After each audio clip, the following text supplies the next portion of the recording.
धन्यवाद, धन्यवाद।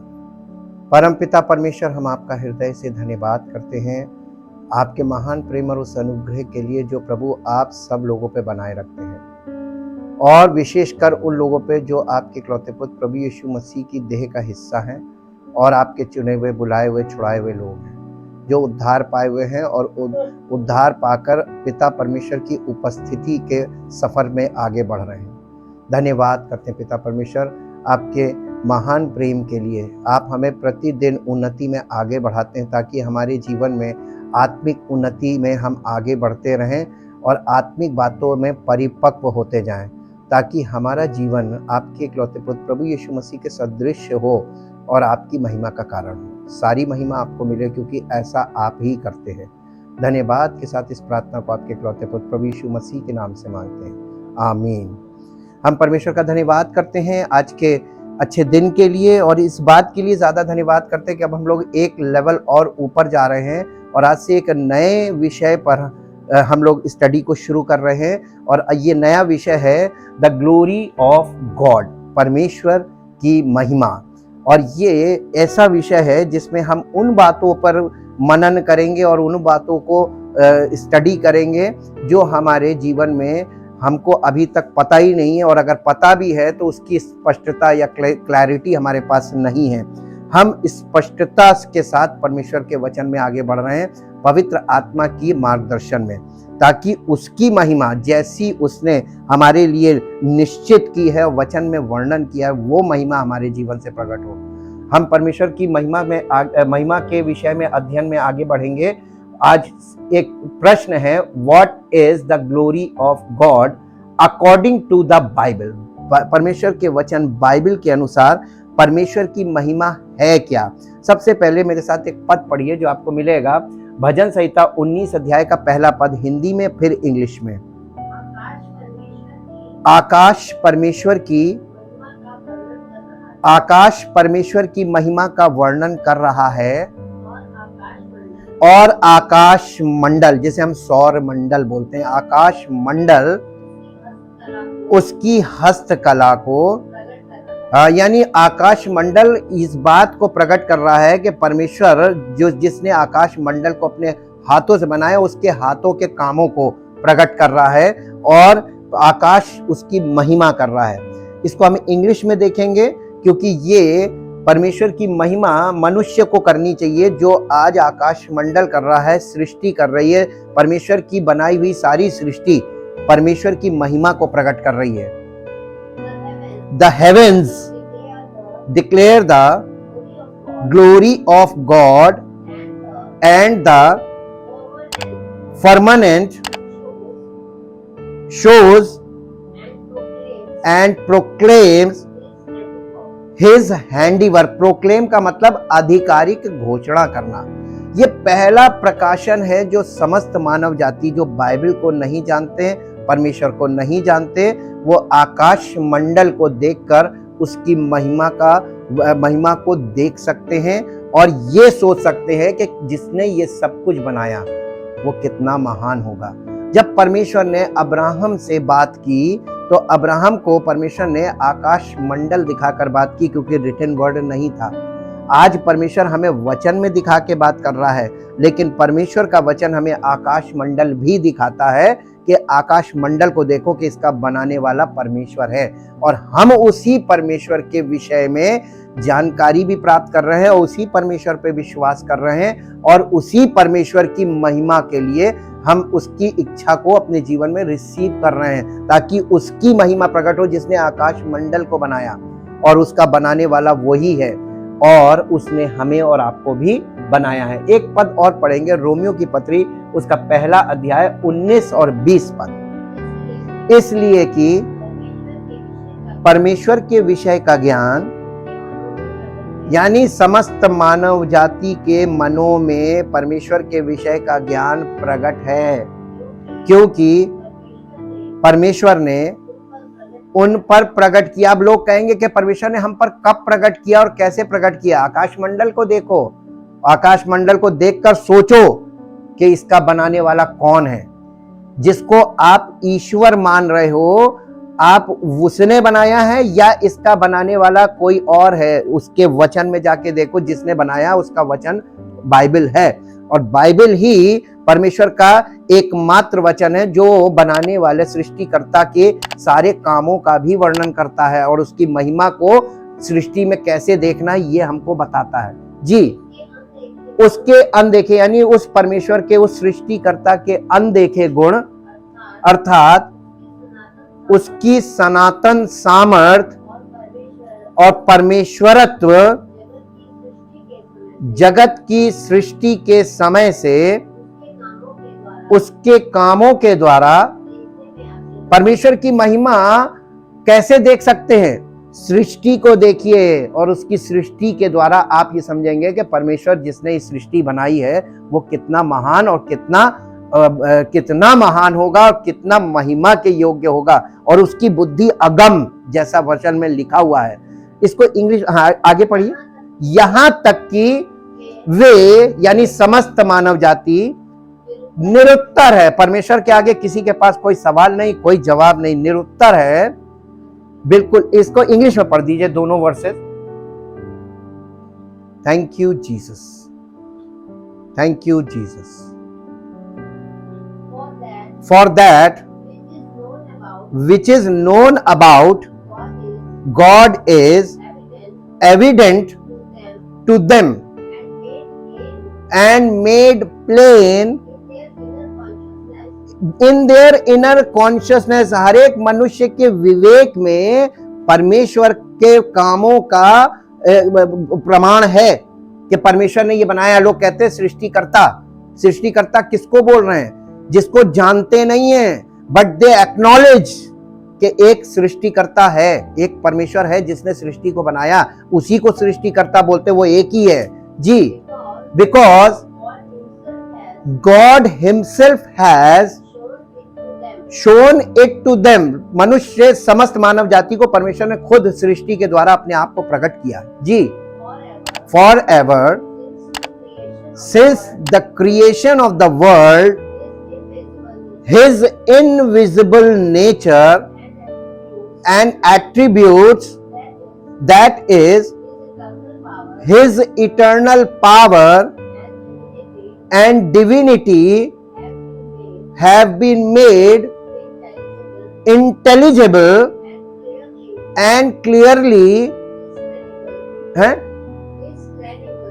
discernible in and through the things that have been made His handiwork, so men are without excuse altogether, without any defense और justification। यानी किसी मनुष्य के पास अपने बचाव के लिए, अपने किसी भी तर्क के बचाव में मनुष्य के पास कुछ नहीं। अगर परमेश्वर से तर्क करने बैठेंगे ना, आपके सारे तर्क फेल है उसके आगे। इससे पहले कि आप उसके पास जाके विफल हो जाएं और वो आपका इनकार कर दे, मैं तुम्हें नहीं जानता, अभी आप जमीन पर हैं और आपके पास अवसर है कि आप उस परमेश्वर को, जिसके आगे आपका कोई तर्क नहीं चलेगा। आप मनुष्य को देखिए, मनुष्य के स्वभाव को देखिए। मनुष्य हमेशा अपने आप को सही साबित करने के लिए, जस्टिफिकेशन कहते हैं, अपने आप को सही साबित करने के लिए सारी हदें पार कर जाता है, लेकिन वो परमेश्वर की बात को कभी नहीं मानता। वो अपने आप को सही घोषित करने में लगा रहता है, लेकिन परमेश्वर के आगे एक नहीं चलेगी। अब हम लोग इस सीरीज में इसी विषय पर आगे बढ़ेंगे। आपने विषय आपको समझ में आ गया होगा। The glory of God is so central to the gospel, the Bible and everything God does. यानी परमेश्वर की महिमा ये एक ऐसा विषय है जो केंद्रित है सुसमाचार पर। सुसमाचार इसी विषय पर केंद्रित है, ग्लोरी ऑफ गॉड। ये सुसमाचार इस विषय पर केंद्रित है, और सुसमाचार के साथ पूरा परमेश्वर का वचन, the Bible is also central to the glory of God. परमेश्वर के महिमा पर केंद्रित है। ये पूरा वचन परमेश्वर की महिमा के लिए है। उसके बाद लिखा है एंड एवरीथिंग गॉड डज, और परमेश्वर के हर काम में परमेश्वर की महिमा को प्रकट करना। परमेश्वर का हर काम उसकी महिमा का काम है। परमेश्वर कोई काम ऐसा नहीं करता जिसमें उसकी महिमा ना प्रकट हो। तो हमारे और आपके जीवन से उसकी महिमा क्यों नहीं प्रकट होती? उसका वचन विफल हो जाता है, उसकी युक्ति, उसकी योजना, उसकी सामर्थ्य, सब कुछ हमारे जीवन में आके फेल क्यों? डेफिनेशन क्या है glory of the God? The glory of God, इसकी परिभाषा क्या है? The definition of the glory of God, the glory of God is the invisible qualities, यानी परमेश्वर की महिमा उसके अनदेखे गुण, कैरेक्टर यानी उसका चरित्र, और एट्रीब्यूट्स उसके कार्य ऑफ गॉड यानी परमेश्वर के कार्य डिस्प्लेड इन अ विजिबल या नोएबल वे, यानी जब परमेश्वर के कार्य जो वो कर रहा है और जो उसने किए हैं और जो वो करेगा, ये कार्य जब आपको आंखों से दिखाई देने लगे, प्रकट हो जाए, इसी को कहते हैं द ग्लोरी ऑफ गॉड। परमेश्वर की महिमा प्रकट हुई। क्या आपके जीवन में कभी प्रकट हुई? जब तक आपका उद्धार नहीं हो जाता है, संपूर्ण उद्धार, तब तक परमेश्वर की महिमा नहीं प्रकट होगी। परमेश्वर अपना काम करने के बाद कहता है ये अच्छा है, करते समय नहीं कहता कि मैं कुछ अच्छा कर रहा हूं, करने के बाद कहता है ये मैंने बनाया है, and this is very good. Hallelujah.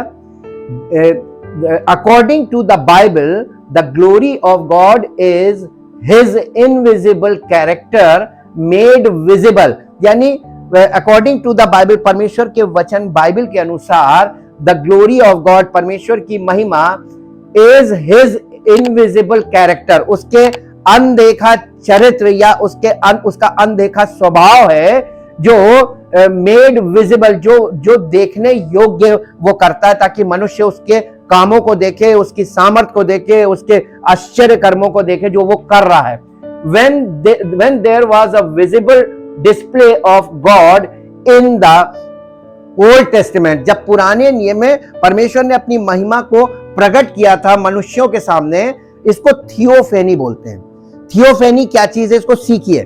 Theophany का मतलब क्या है? Like a pillar of cloud, यानी बादल का खंबा और आग का खंबा, इसी को थियोफेनी बोलते हैं। और यीशु मसीह जब आया उसको कहते हैं क्राइस्टोफेनी।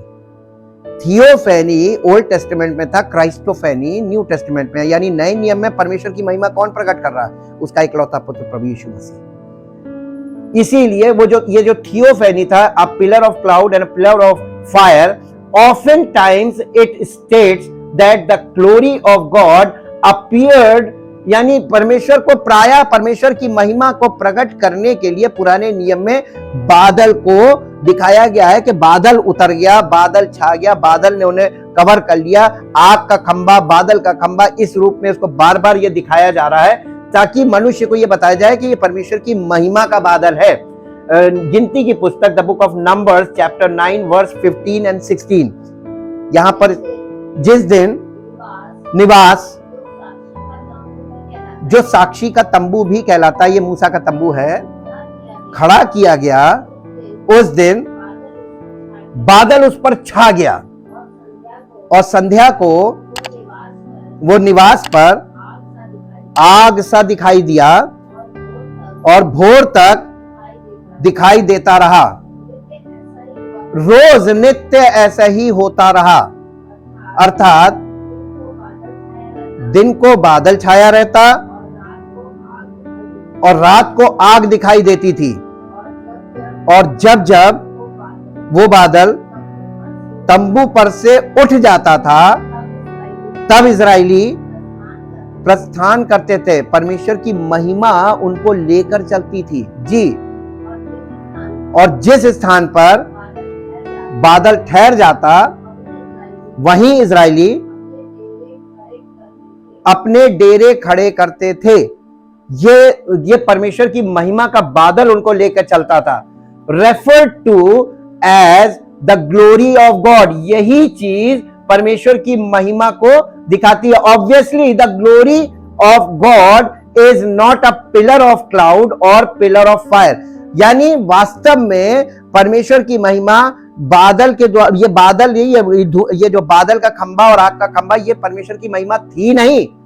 ये तो प्रगटीकरण हो रहा था कि परमेश्वर कैसे प्रकट करे अपनी महिमा को उस मनुष्य को जो पापी है, जो परमेश्वर से बिल्कुल अनभिज्ञ हो गया, परमेश्वर को जानता तक नहीं, परमेश्वर का स्वभाव भी नहीं जानता, परमेश्वर का स्वरूप भी नहीं जानता। कैसे परमेश्वर उसे बताए कि मैं हूं।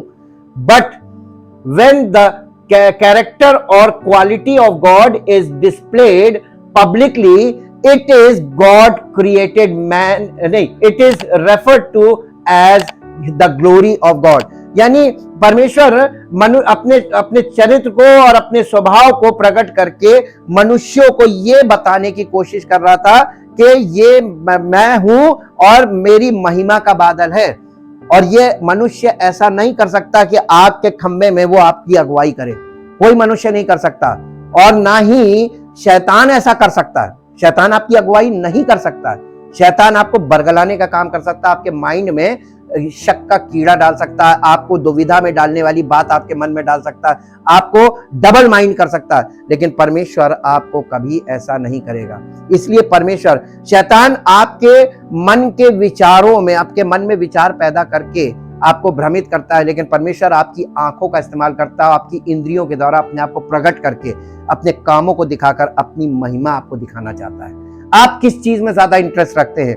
आप अपने आप में अपने मन की बातों को सुनने में, अपने मन की बातों को मानने में ज्यादा विश्वास करते हैं, तभी तो परमेश्वर की महिमा को देख नहीं पा रहे, जबकि सृष्टि में हर जगह उसकी महिमा कर रहा है, सारी सृष्टि उसकी महिमा कर रही, लेकिन लोग नहीं देख पा रहे हैं। क्यों? अपने अंदर भ्रमित है, मन में अपने विचारों में खोए हुए हैं और अपने आप को धर्मी मान रहे हैं। सबसे बड़ा प्रॉब्लम यही है परमेश्वर के लिए। God created man in his image and likeness. परमेश्वर ने मनुष्य को कैसा बनाया? अपने समान और अपने स्वरूप में। अब आप एक बात बताइए, आकाश परमेश्वर की महिमा का वर्णन कर रहा है, जिसे परमेश्वर ने बनाया, और परमेश्वर ने आकाश को अपने समान अपने स्वरूप में नहीं बनाया, फिर भी उसकी महिमा का वर्णन कर रहा है। जिसे परमेश्वर ने अपने समान अपने स्वरूप बनाया, मनुष्य को, वो परमेश्वर की महिमा क्यों नहीं कर पा रहा है? बड़ा प्रश्न है ये। एक ऐसा प्रश्न है, इसका जवाब किसी के पास आज नहीं है। क्यों नहीं कर पा रहा है परमेश्वर? अब आप दूसरा क्वेश्चन, मनुष्य को परमेश्वर ने बनाया क्यों था? अपनी महिमा के लिए। जिस उद्देश्य से उसे बनाया था, वो उद्देश्य उसके जीवन में पूरा क्यों नहीं हो पा रहा है? क्वेश्चन है ना बड़ा।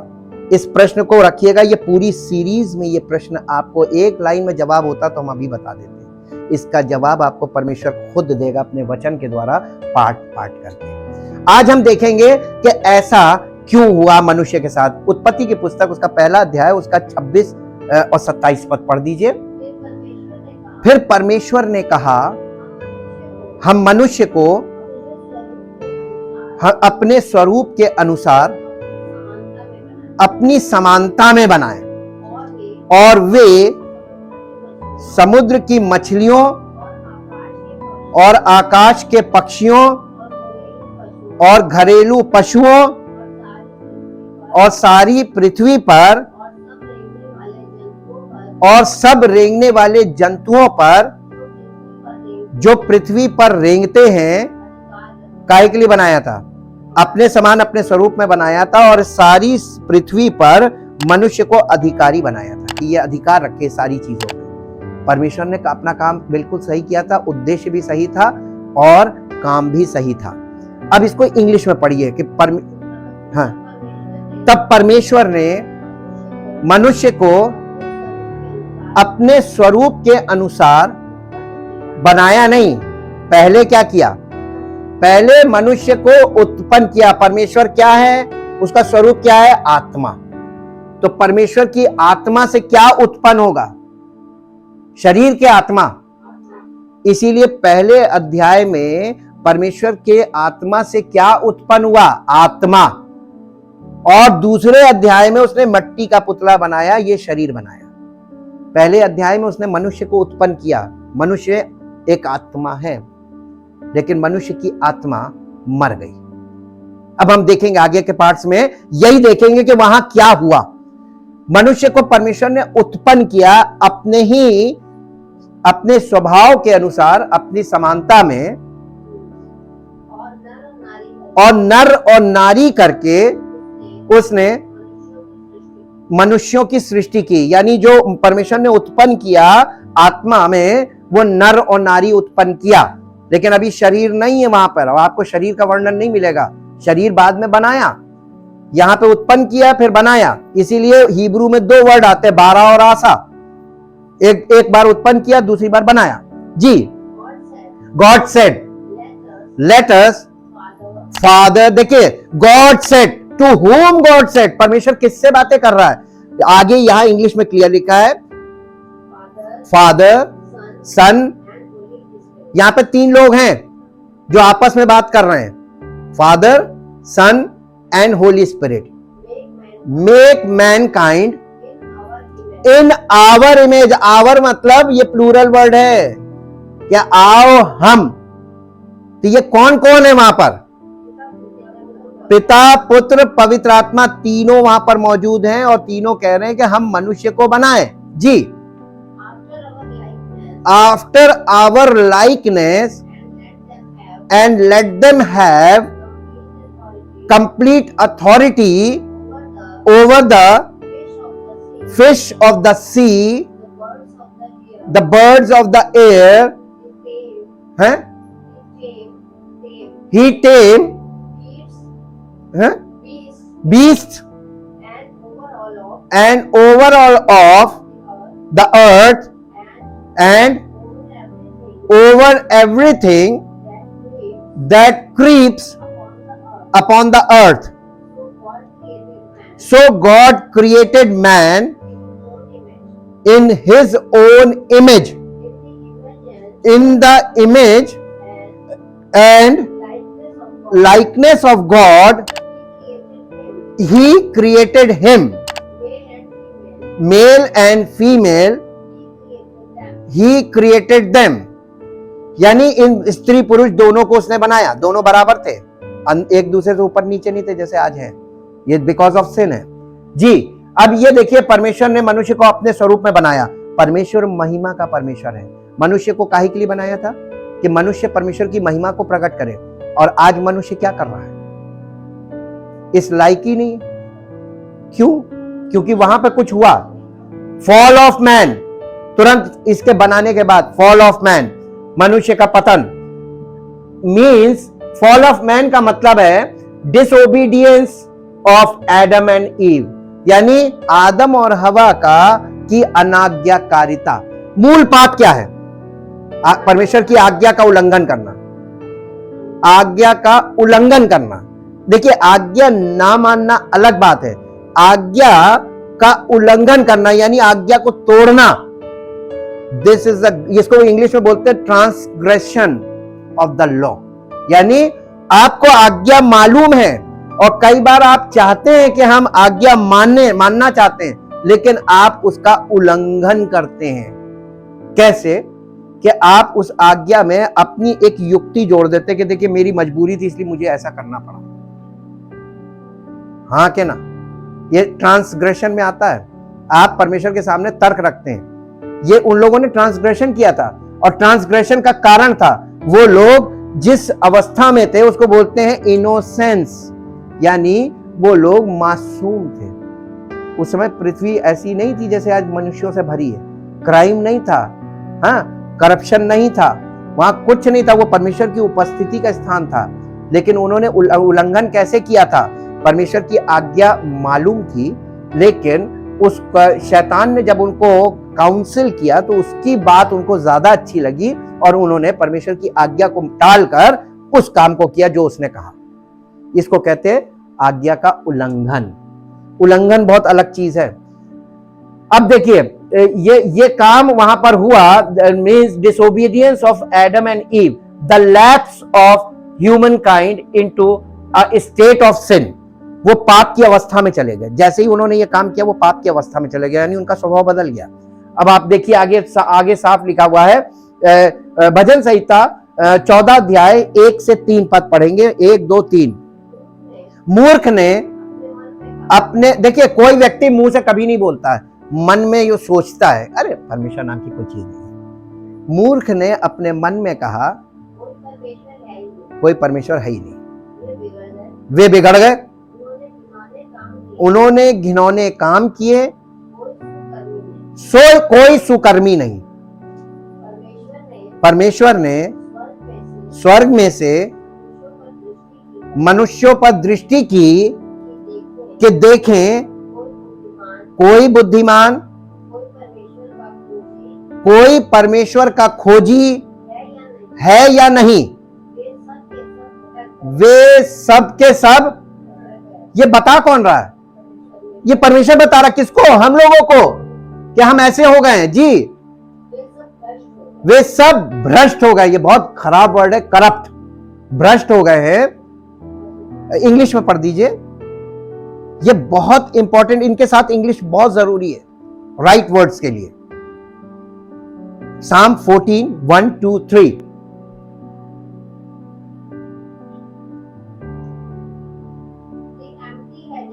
The empty-headed fool has said in his heart, there is no God. They are corrupt. They have done abominable deeds. Abominable का मतलब समझ लीजिए, abominable मतलब जो परमेश्वर के योग्य उसको बलिदान ना चढ़ाना, यह abominable कहलाता है। यानी परमेश्वर को, परमेश्वर ने अपने क्या चीज हमको परमेश्वर को समर्पित करनी है, according to God. Give God according to God, not according to yourself. हम अपने मन से परमेश्वर को कुछ भी दे, ये नहीं परमेश्वर कहता, इसको अबॉमिनेबल। यानी आप कोई भी चीज जो परमेश्वर को नहीं पसंद है उसको चढ़ा रहे हैं, जो उसके प्रेस्क्राइब वे में नहीं आती है, जो उसने मना किया, वो कोई भी चीज एक्सेप्ट नहीं करता है। वो जो चीज एक्सेप्ट करता है उसने वचन में बताया कि ये मुझे चाहिए, ये तुम मुझे चढ़ाओ। ये यानी वर्शिप का तरीका था जी। There is none that does good और right. The Lord look down from heaven upon the children of men to see if there were any who understood, dealt wisely and sought after God, inquiring for and of him and requiring him। कोई परमेश्वर का खोजने वाला है, उसके बारे में inquiry कोई कर रहा है कि परमेश्वर कौन है, क्या है, ऐसा कोई मनुष्य दिखा? नहीं। ये रिपोर्ट है परमेश्वर की, ये वचन झूठ नहीं बोलता, ये एकदम परफेक्ट है जी। They are all gone aside.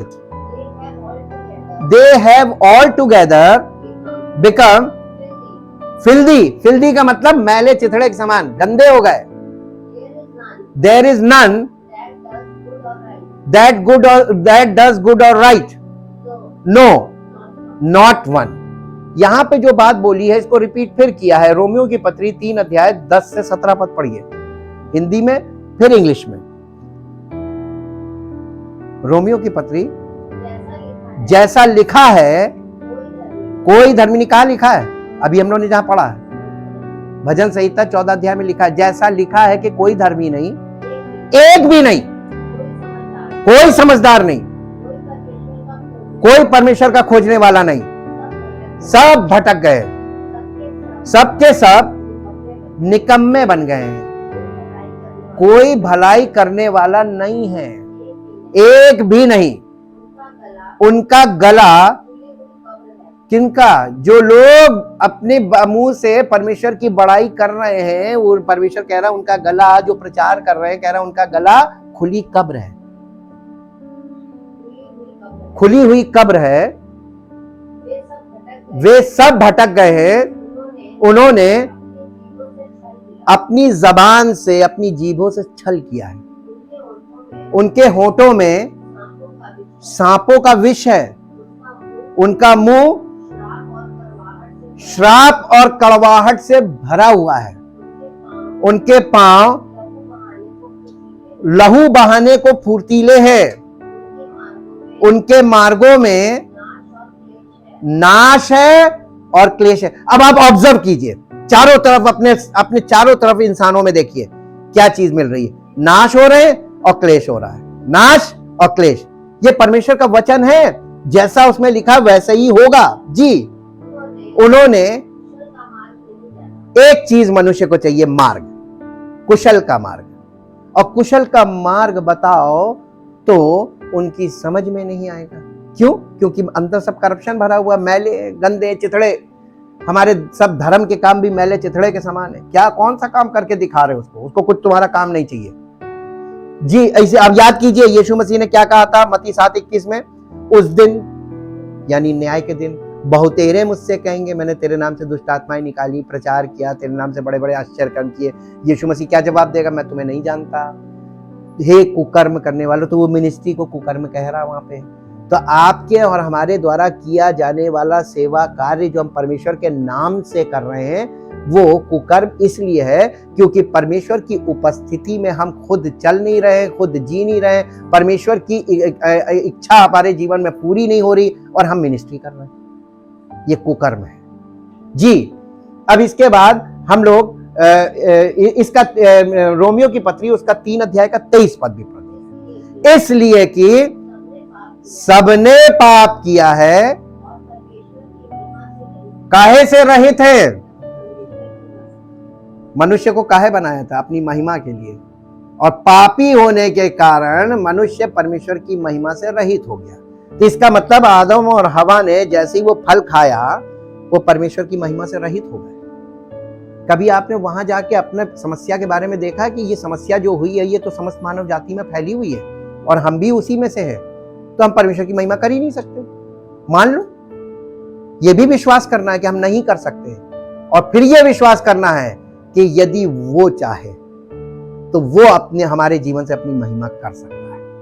Correct your faith, अपना विश्वास, अपना करेक्ट योर बिलीव। आप क्या अंदर मन में सोच रहे हैं कि मैं परमेश्वर की महिमा करूंगा? कभी नहीं कर पाओगे, कभी नहीं कर पाओगे। Nobody can. अगर परमेश्वर को समर्पित हो जाओगे वो तुम्हारे जीवन से अपनी महिमा कर लेगा। उसने कोई काम करने को बोला नहीं है। अब आप देखिए इसको इंग्लिश में पढ़ दीजिए 3 अध्याय का रोमियो 3, Romans chapter 3 verse 10 to 17, then Romans 3:23 in English.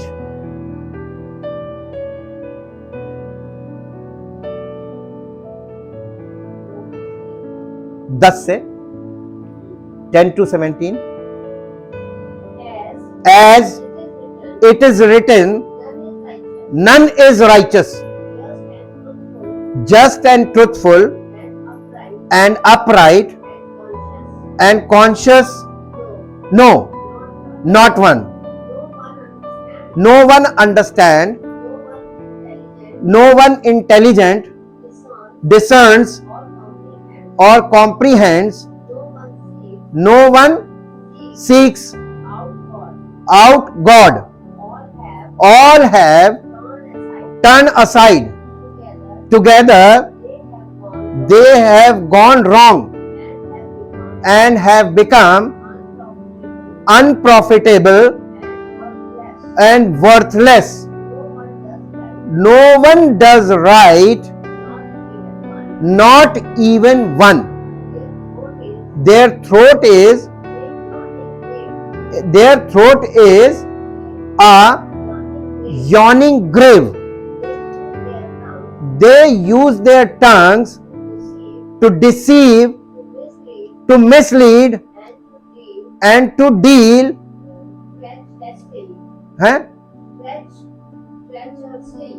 treacherously. The venom of has is beneath their lips. Their mouth is full of cursing and bitterness. Their feet are swift to shed blood. Destruction as it dashes them to pieces. And misery mark their ways. And they have no experience of the way of peace. they know nothing about peace. For a peaceful way, they do not even recognize. इसके बाद 3 का 23, since all have sins and are falling short of the honor and glory which God bestows and receives. जो परमेश्वर की महिमा हमको परमेश्वर देता है और हमारे जीवन से लेता है। परमेश्वर अपनी महिमा देता भी है और हमारे जीवन से अपनी महिमा लेता भी है, और जब देगा तभी तो ले पाएगा। हम परमेश्वर की महिमा कहां कर सकते हैं, क्योंकि परमेश्वर पापी को अपनी महिमा थोड़ी ना देगा, और जब देगा नहीं तो लेगा कहां से। आपने एक वर्ड अभी पढ़ा कि सबके सब निकम्मे बन गए।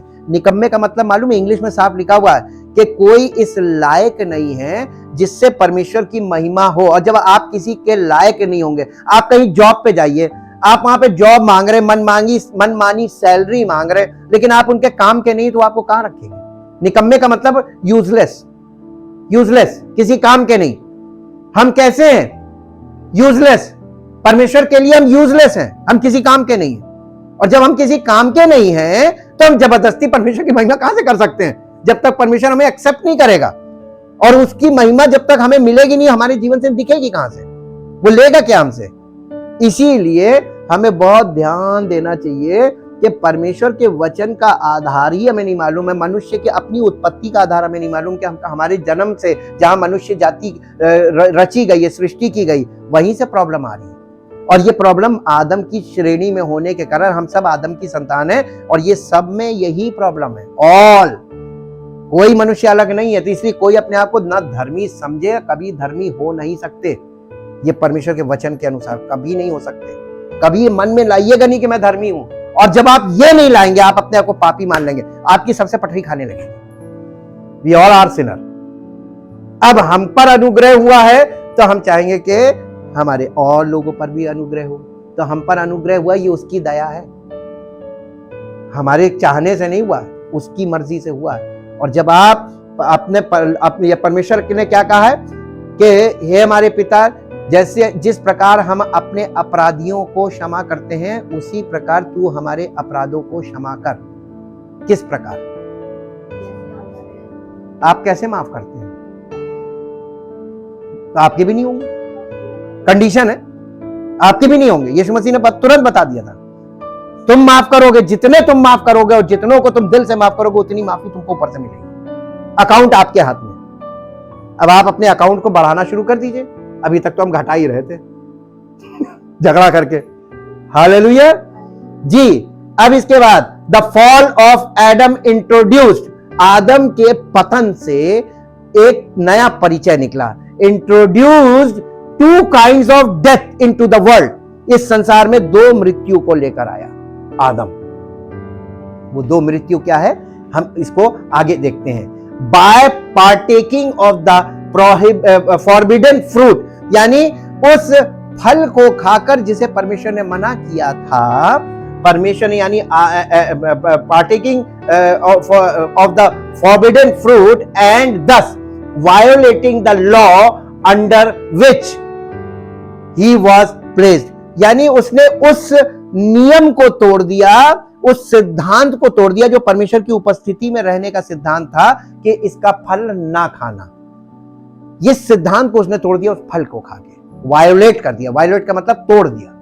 और तोड़ने के बाद हिज नेचर वाज चेंज, और आदम और उसकी पत्नी दोनों का स्वभाव तुरंत बदल गया। अब कौन सा स्वभाव आ गया? पाप, सिन नेचर, जो आज हम सब लोगों में है। ये सिन नेचर आ गया, और ये सिन नेचर आ गया and he became subject to, और वो इस चीज के अधीन हो गया। किसके अधीन हो गया? ये 2 मृत्यु, ये नहीं 2 मृत्यु के अधीन हो गया। वो मृत्यु के अधीन हो गया। नंबर 1 स्पिरिचुअल डेथ, उसकी आत्मा मर गई। परमेश्वर ने आत्मा में उसको उत्पन्न किया था ना पहले, और फिर शरीर बनाया था, वो आत्मा में मर गया। अब आत्मा में मर गया का मतलब, स्पिरिचुअल डेथ का मतलब समझ लीजिए, means banishment from the presence of God. परमेश्वर की उपस्थिति से उसको हटा दिया गया। यह था आत्मिक मृत्यु। यानी आप परमेश्वर की आत्मा, परमेश्वर आत्मा है, परमात्मा है, उसकी उपस्थिति में आप तभी रह सकते जब आप में आत्मा है और परमेश्वर और आपकी आत्मा में मेल है, तब आप आत्मा में रह सकते हैं। और जैसे ही आपकी आत्मा मरी तो मरे को कौन घर में रखता है? परमेश्वर ने उनको निकाल के बाहर कर दिया। मेरे साथ निकाल के पढ़ लीजिए उत्पत्ति की पुस्तक 3 अध्याय उसका 22 से 24 पद। फिर यहोवा परमेश्वर ने कहा, मनुष्य भले बुरे का ज्ञान पाकर हम में से एक के समान हो गया। ये हम में से एक कौन है? परमेश्वर हम में से एक कह रहा है, पिता, पुत्र और पवित्र आत्मा। तो वहां पे मनुष्य एक आत्मा हो गया है, एक ऐसी आत्मा जो परमेश्वर से जिसका संबंध नहीं है। मनुष्य अभी भी आत्मा है, लेकिन अब परमेश्वर की आत्मा उससे अलग हो गई है, ये बताया जा रहा है जी। इसलिए अब ऐसा ना हो कि वो हाथ बढ़ाकर जीवन के वृक्ष का फल तोड़कर खा ले। अब एक मिनट रुक जाइए कि परमेश्वर को दूसरी टेंशन क्या हो रही थी कि मनुष्य ऐसी दशा में चला गया है, यानी पापी हो गया, और पापी होने के बाद अब परमेश्वर का डर बहुत भयानक तरीके से उसके दिमाग में यह था कि मनुष्य कहीं ऐसा ना हो कि वो जीवन के वृक्ष का फल तोड़कर खा ले और अनंत पापी बन जाए। अगर वो फल तोड़ के खा लेता जीवन के वृक्ष का फल, तो अमर हो जाता, तो अमर पापी हो जाता। फिर क्या परमेश्वर उसको उद्धार दे सकता? नहीं समझ में आया। क्या उसका उद्धार हो सकता? क्यों नहीं हो सकता? और बिना मरे उद्धार हो ही नहीं सकता। अब आपको यहां समझ में आ गया ना, बिना मरे उद्धार नहीं हो सकता। मरना बहुत जरूरी था। परमेश्वर ने उसको मृत्यु के वश में कर दिया ताकि अमर पापी बनने से अच्छा तो ये मर जाए, इसलिए वहां से निकाला था जी। इसलिए यहोवा परमेश्वर ने उसको अदन की वाटिका में से, प्रेजेंस ऑफ गॉड थी जी, निकाल दिया कि वो उस भूमि पर खेती करे जिसमें से वो बनाया गया है। इसलिए आदम को उसने निकाल दिया और जीवन के वृक्ष के मार्ग का पहरा देने के लिए अदन की वाटिका के पूर्व की ओर करूबों को, करूब का मतलब होता फरिश्ते, ये विशेष प्रकार के फरिश्ते होते हैं, करूबों को और चारों ओर घूमने वाली ज्वालामयी तलवार को भी नियुक्त कर दिया। आज मालूम है ज्वालामयी तलवार क्या है? यह है परमेश्वर का वचन, जीवित, प्रबल और हर एक दोधारी तलवार से कहीं चोखा है। ये बहुत पावरफुल चीज है। ये आपको ऐसे घुसने नहीं देगा परमेश्वर की उपस्थिति। ये वचन ही आपको बताएगा तुम कहां जा रहे हो, तुम्हारी एंट्री है ही नहीं जी। इसको इंग्लिश में पढ़ दीजिए, chapter 3, Genesis chapter 3 verse 22, 23, 24 in English. Thank you Jesus, thank you Jesus. Genesis chapter 3, 22, 23, 24. And the Lord said, and the Lord God said, behold, behold means देखो, the man has become like one of us, the Father, the Son, and Holy Spirit, to know how to distinguish between good and evil, and blessing and calamity, and now lest he put forth his hand and take also from the tree of life and eat and live forever. Therefore the Lord sent him forth from the Garden of Eden, to till the ground from which he was taken. So God drove out the man, and he placed at the east of the Garden of Eden the cherubim and flaming sword, which turned every way to keep and guard the way to the tree of life. ये जीवन के वृक्ष का जो मार्ग है, उस रास्ते में क्या चीज खड़ी हो गई आके? ज्वालामयी तलवार। और आपको मालूम है, बिना इसके कोई यीशु मसीह तक नहीं पहुंच सकता, और बिना यीशु मसीह के कोई पिता तक नहीं पहुंच सकता। इतने 3 लेयर्स हैं। किस चक्कर में लोग हैं कि इतनी आसानी से कैसे हम धर्मी हो सकते हैं। अब हम इसके दूसरे पार्ट को देखते हैं, सेकंड पॉइंट, यानी ये 2 मृत्यु है। पहली है स्पिरिचुअल डेथ, उसकी बाद है टेम्पोरल डेथ। ये टेम्पोरल डेथ, ये परमेश्वर ने उद्धार के लिए एक आशा रखी मनुष्य के अंदर। ये क्या थी? Which is separation of spirit and body, यानी हमारे मनुष्य के आत्मा और शरीर के बीच मतभेद कर दिया। कैसे? देखिए परमेश्वर के वचन में, रोमियो की पत्री 8 अध्याय 5 और 6 पद पढ़ दीजिए।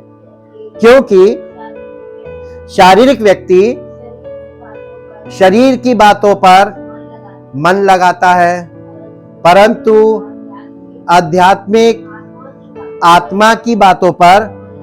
इसका मतलब 2 प्रकार के मनुष्य हो गए। एक शारीरिक मनुष्य जो कभी आत्मा की बातों में मन लगाएगा ही नहीं, चाहे कुछ कर लो, और जो आत्मिक व्यक्ति है वो शरीर की बातों में मन नहीं लगाएगा, वो आत्मा की बातों में मन लगाएगा। जी, शरीर पर मन लगाना तो मृत्यु है, परंतु आत्मा पर मन लगाना जीवन और शांति। अब परमेश्वर ने आपको चॉइस दे दी, शरीर पर मन लगाना चाहो, इसका रिजल्ट मृत्यु है, लगाओ, और आत्मा पे मन लगाओगे तो जीवन और शांति, 2 चीज मिल जाएगी। आज लोगों के पास क्या चीज नहीं है? जीवन और शांति, दोनों चीज नहीं है, और लोगों को चाहिए।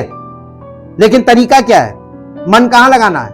आत्मा की बातों में। तो आत्मा की बातों में मन लगता नहीं, ना परमात्मा में मन लगता, ना परमात्मा के वचन में मन लगता, ना परमात्मा के पुत्र में मन लगता, ना परमात्मा की आत्मा में, पवित्र आत्मा में मन लगता ही नहीं। ये चॉइस है। आपकी चॉइस आपको परमेश्वर से दूर करती है, आपकी शारीरिक इच्छा आपको परमेश्वर से दूर करती है। आप कभी परमेश्वर पर दोष नहीं लगा सकते, परमेश्वर चाहेगा तो हम आएंगे ना। परमेश्वर तो चाहता है कि तुम आओ। ओपन फ्री, यानी इसको कहते हैं ओपन इनविटेशन है, यानी खुला निमंत्रण। जो कोई चाहे प्रभु के पास आए। खुला निमंत्रण का मतलब क्या होता है? Whosoever, जो कोई चाहे। आपके मन में ये, माइंड में ये किसने डाल दिया कि परमेश्वर चाहे? परमेश्वर तो चाहता है कि सब लोग आए, लेकिन मनुष्य नहीं चाहता। आप नहीं चाहते हैं, इसलिए आप तर्क देते हैं कि प्रभु जब चाहेंगे। प्रभु तो हमेशा चाहेंगे, उसके वचन में लिखा जो कोई चाहे प्रभु के पास आए। लेकिन लोग नहीं आते हैं, इसलिए क्योंकि आपकी इच्छा होगी तो आएंगे, नहीं इच्छा तो नहीं आएंगे। आप अपनी इच्छा के मालिक हैं और आप परमेश्वर पर डालते हैं। मेरे साथ एक पद और निकाल लीजिए जो आपको मिलेगा, गलातियों की पत्री उसका 5 अध्याय का 17 पद पढ़िए। गलातियों की पत्री 5 अध्याय 17 पद। यहां इस प्रकार से लिखा हुआ है, गलातियों की पत्री 5 अध्याय 17 पद। Thank you Jesus. यहां पे एक सलाह दी जा रही है। उसने 16 पद में कहा, पौलुस ने, क्योंकि शरीर आत्मा के विरोध में और आत्मा शरीर के विरोध में, ये दोनों की चॉइसेस अलग अलग है। लालसा करता है और ये एक दूसरे के विरोध आपके अंदर डाल दिया। जाओ, तुम अपने मन की भी नहीं कर पाओगे। परमेश्वर ने कहा जब तुम मेरे नहीं हो, मेरे मन की नहीं करोगे तो अब तुम्हारे मन की भी नहीं होगी। इसलिए कि जो तुम करना चाहते हो, किसने किया? अब जाओ, उसने कहा जाओ जो करना हो कर लो। उसे मालूम है ये कुछ नहीं कर पाएगा। एट लास्ट मनुष्य जितनी जल्दी चेत जाए और समर्पण कर दे, उसका जीवन सफल हो जाएगा। हम पक्का बता रहे हैं आपको। और जितना वो देर लगाएगा उतना उसका चांस कम हो जाता है। इसको आप इंग्लिश में पढ़िए, रोमियो की पत्री में, रोमियो की पत्री 8 अध्याय का 5 और 6 इंग्लिश में, उसके बाद गलेशियंस वाला भी इंग्लिश में, ये 3 पद इंग्लिश। और those who are according to the flesh and are controlled by its unholy desires set their minds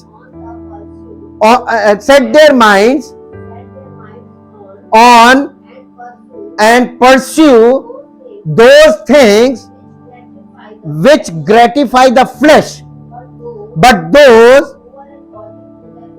who are according to the Spirit and are controlled by the desires of the Spirit set their minds on and seek those things which gratify the Holi spirit. पवित्र आत्मा को क्या पसंद है, उसकी पसंद में आप खोजने लगते हैं, और शरीर को क्या चाहिए, उन चीजों की फिराक में भागने लगते हैं। ये हिंदी में दोनों की इंग्लिश, एक्चुअली हिंदी ये होगी इंग्लिश में। अब इसके बाद छठा भी, now the mind of the flesh which is sense and reason without the Holy Spirit is death.